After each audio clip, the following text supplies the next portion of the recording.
Hi guys, welcome back to KTK Consulting. This document we're talking about today is a rehabilitation policy and procedure. This policy and procedure comes into place if somebody has been injured. It's quite important because if somebody's been injured and they're under rehabilitation, in most cases it means you've got insurance companies and work cover involved. So those companies will be very, very critical of the documentation, and I mean that in a good way, not necessarily a negative way, but they will be looking quite closely at your documentation and how you're managing somebody's rehabilitation back to the workplace.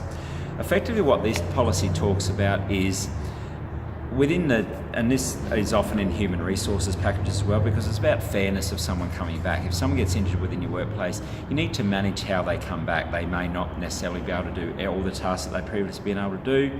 You might need to go through the job description document and basically check out which tasks they can do, which tasks they can't do. Because if you get them coming back and they're discriminated against or made to feel uncomfortable or put into tasks that they physically can't do due to their illness, doesn't matter what else you got in place, you're putting your company at risk and you're putting yourself in danger of extra prosecution if you're not managing that process properly. So this talks about what to do. You have it talks about the return to work coordinator, which is something that's quite important to read through here, because the return to work coordinator will be the person who will manage the rehabilitation of the injured worker.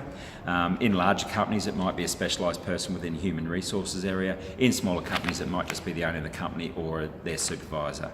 So that person is designated. They're the ones who will deal with the rehabilitation.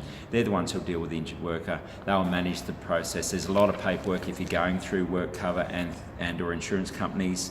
It does ask you to list who your rehabilitation providers are. It's quite important to put that on here. So most companies have their own insurance and their own cover. You need to find that and put that information on there so that if anybody is injured, they do know who to deal with. We've also included on the back here links for the state bodies, because they're the people that you'll need to deal with in whichever state or jurisdiction you are in Australia to find out what your rehabilitation requirements are. They change quite often.